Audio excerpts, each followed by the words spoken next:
Hi, I'm JoanieB, and in this series I'm going to show you how to take simple copy paper and turn it into prints that you'll be proud of.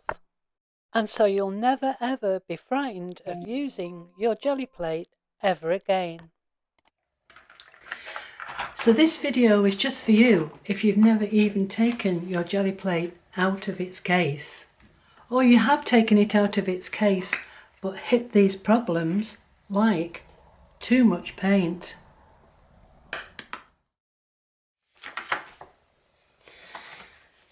Oh no. Or not enough paint.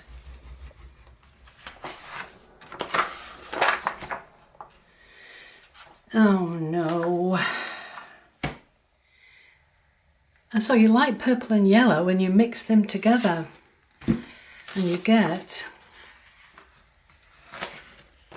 mud.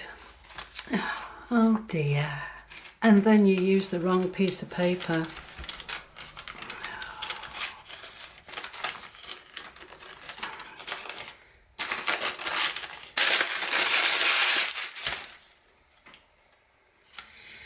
And then you see somebody produce this lovely stencil, and you use the same colours and the same stencil,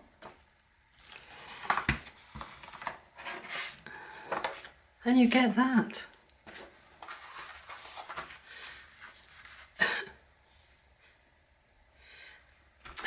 Oh dear. So you use your Gelli plate for the first time and you get these rather unfortunate results that will really put you off. Or if you've used your Gelli plate before, you get equally unimpressive results. And unfortunately, the whole lot of poor lost souls will end up in what I call the folder of doom. Okay, so we're going to be brave. We're going to take it out of its casing. We're going to take off these plastic covers that just protects the Gelli plate. I put that one to one side, very important to keep that. Put the Gelli plate down. I'm going to use this, which is a bluey teal colour, and about a pea size of paint on the plate. Now it's very important that when you're using your brayer you go in a kind of up and down manner like that. You're taking the brayer off the plate. It may not look as though you're actually doing that, or I'm actually doing it, but I am. You can go vertically to begin with and then horizontally. So what I'm doing now is spreading the paint across the plate, trying to get a nice even coverage, going at a very gentle pace, not pushing hard on the plate. I'm going to roll off the paint onto this roll off paper. I'll get my paper to pull the print, give it a nice firm rub, gentle caress. You've got to learn to love your Gelli plate, and I promise you it will love you back. When you're pulling the print, don't rip it off like a plaster or a band-aid. Just be very gentle with it. There we have a rather nice pull, which looks completely different to this offender here, which you can see has got all manner of ridges on it. Paint is still wet, a total mess. But here we have a rather nice plain background for us to build on.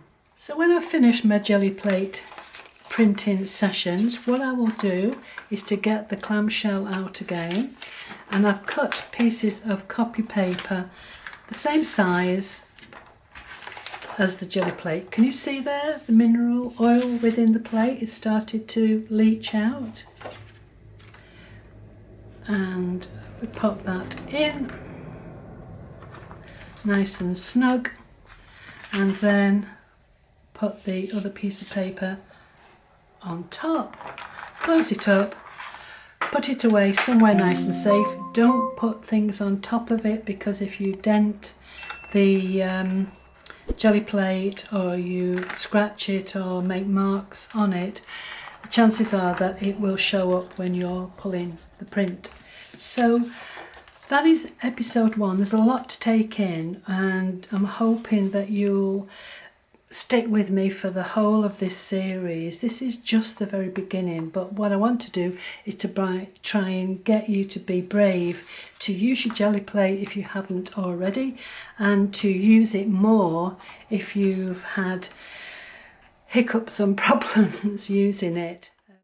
And here's a sneaky peek of what you can expect in the next episode of this series.